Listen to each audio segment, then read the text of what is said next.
Hi, welcome back for another 8 Caillou challenge. This is called Crash Override. Every budding hacker needs an alias, so they pass you in a first name and a last name, and they provide some dictionaries behind the scenes, and all you have to do is grab the first letter from first name and last name and use those to access words from their dictionary that will come up with your hacker name. There are a few catches here. You could be given bad input. So notice how this one starts with a number 1. In that case, you're supposed to return an error message that says, where is it? Your name must start with a letter from A to Z. You see that error message listed here as well. Otherwise, you'll access their dictionary to get the code names associated with a first name and a last name. And if this one's intimidating, don't feel bad. I don't think this is appropriate for 8 Caillou. Not because it's hard to solve, but just because there are some concepts here that aren't for people who are brand new to C#, in my opinion. Like the concept of a partial class, and then maybe you haven't used dictionaries yet. I will make a couple comments. I don't want to go crazy on an 8 Caillou course, or a challenge rather. These partial classes, they just mean that your class, which normally when you make a class, it resides in one file. When you have a partial, it means that class can be implemented in multiple files. I personally don't like partial classes. I'm sure they have their use case for other people. To me, when I encounter them, they're kind of a code smell. But I assume the makers of the language had some feature in mind, and maybe it's really useful for people. It's just I personally don't like them, and until I counter a use case where I think it's amazing, that's sort of where my opinion lies. But that said, I do appreciate that it allows us to not have to type out the dictionary of names to or first letters of names to code names. That's nice. I don't have to do that. And so you're probably wondering, well, how do I access these dictionaries? Well, they give you the names. They're called first name and surname, and you'll pass in a character to get those values. So go ahead and pause the video and have a try if you'd like. Otherwise, we will get started. So the strategy is going to be to get the first letter. And there was one more catch I forgot to mention in the opening. You are supposed to accommodate people who don't follow the rules and start with a lowercase letter. You don't see that in the sample tests here, the basic tests.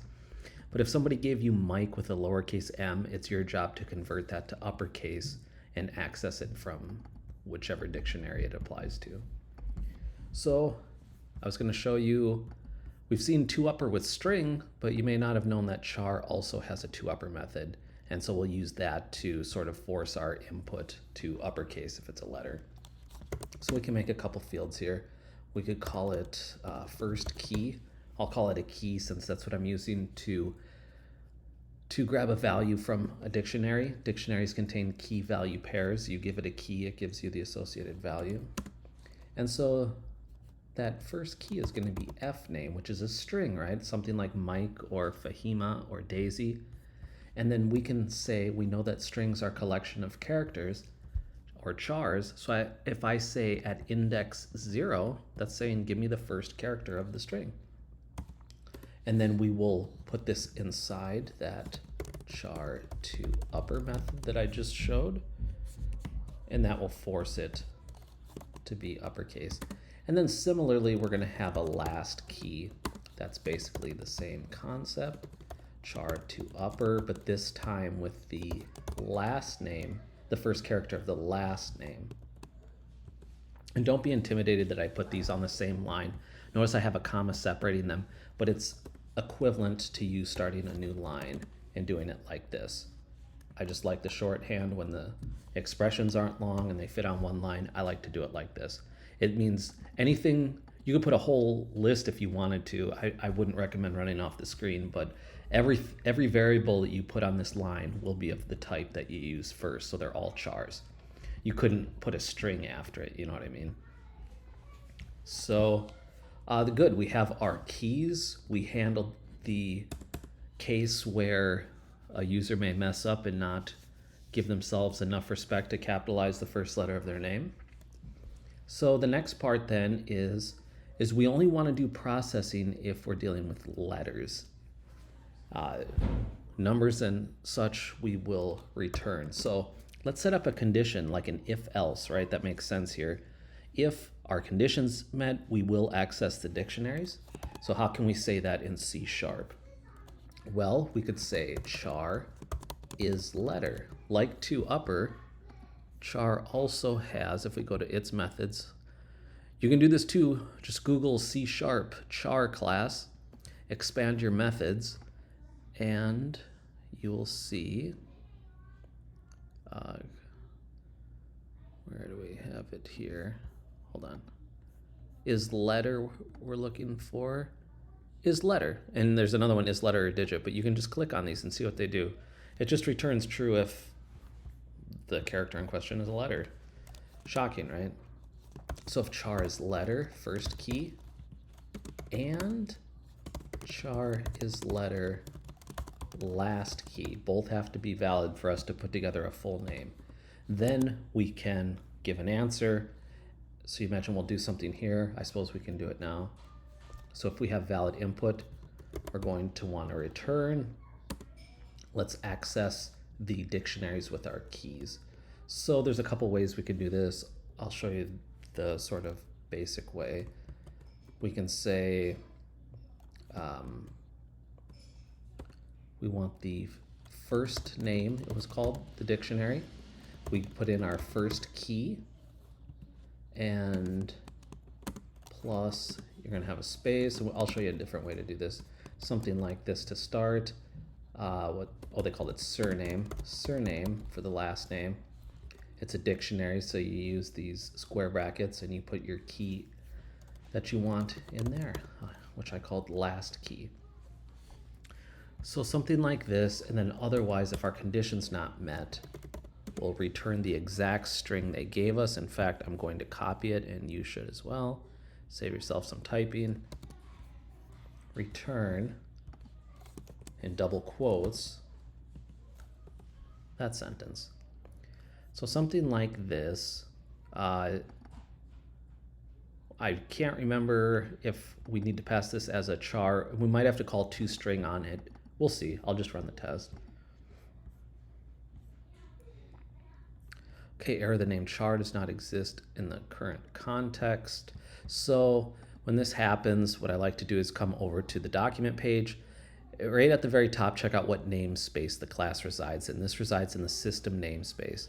And you'll notice that in the challenge, that is not in here, right? I never brought that in. So in fact, the indentation is garbage here. Let's fix that while we're at it. Oh, there's another one. There you go. You can hit Shift Tab when you highlight everything. That'll pull back the indentation. If you hit Tab with everything highlighted, it will send it over everything over one tab space, which is something like 4 spaces or whatever it's defined to be. So we'll say using system. That'll bring in that system namespace, and then we're able to access all these classes that reside there. So I imagine that would get away from this char problem not existing. The other one, argument 1 cannot convert from char to string, and we've got 2 of those on line 11. So it's probably both of these. It's expecting a string in, even though it's a single letter. So they could have made their dictionary with a char. They opted to do it with a string. This is sort of the downside of not being able to see the implementation, but it's not a big deal. We'll just add toString and take this one, this char, and convert it to a string. Let's see if that is better. Okay, on line 12, you cannot convert from string to char. What did I do? Oh, geez, I put it in the wrong spot. I'm sorry. We don't want it in the check. We want it with the dictionary.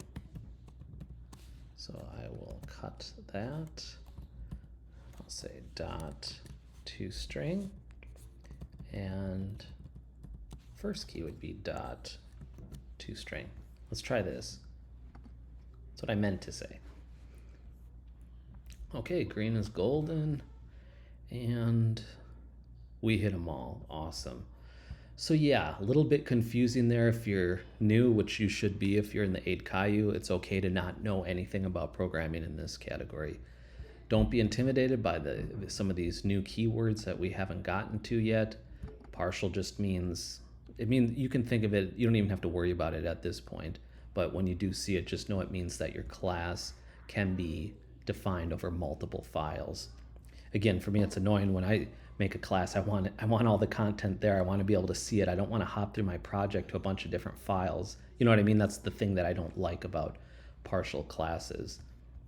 And it's also like the way I design my classes, they're really small. So it's like, why do I want them spread out over multiple files all over the place? It's like, it seems like something you need with large classes, which maybe some people need. But that's not the point. In this video, you had dictionaries here, which if you stick with me and get into my other series, we certainly use dictionaries a lot. They consist of key value pairs. You can think of them like phone books. They map your friend's name to their phone number. That's a simple example of a dictionary. Or the book dictionary, right? It takes an English word and matches it to a description of what that word means, its word history, something like that. It's just key to value, anything you want. And so we did that. That was nice that we didn't have to populate that dictionary ourselves with all those weird code names. And so we just check that our characters are letters. That was a requirement. We do handle going to uppercase in case the user didn't take care of that for us. You could just throw an error, right? But if it's something you can take care of on behalf of the user, you can safely assume, then it's okay to do that. Sometimes it's appropriate to throw an error. And then, yeah, we get our code names. We put them in here. So actually, there was one other thing I wanted to show you. What if we do, I think it goes like this, string format. And then we can say first name. Let me go to the end here.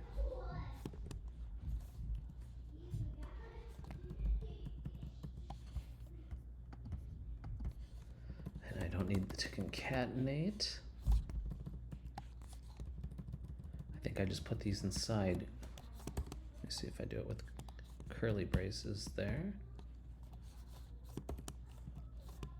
Put this in curly braces. That sort of tells it to treat this not as literal text, but to actually extract the value there. Let me see if I type this right. What did I do? Forgot the closing parenthesis.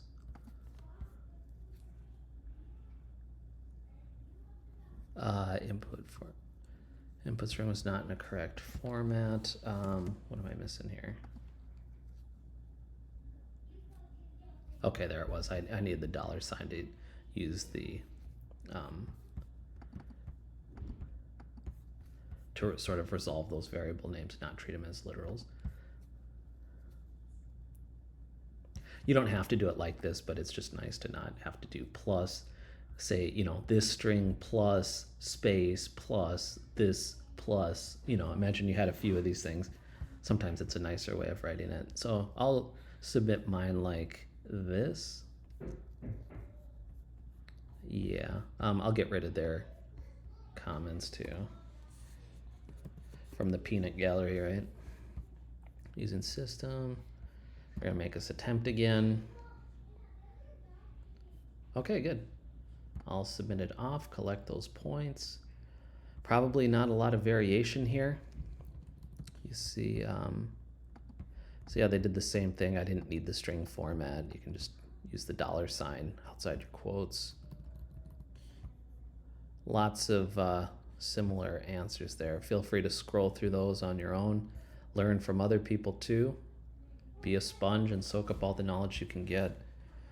Outside of that, I think that'll wrap this video up. As usual, thanks for watching, and I'll see you in another one.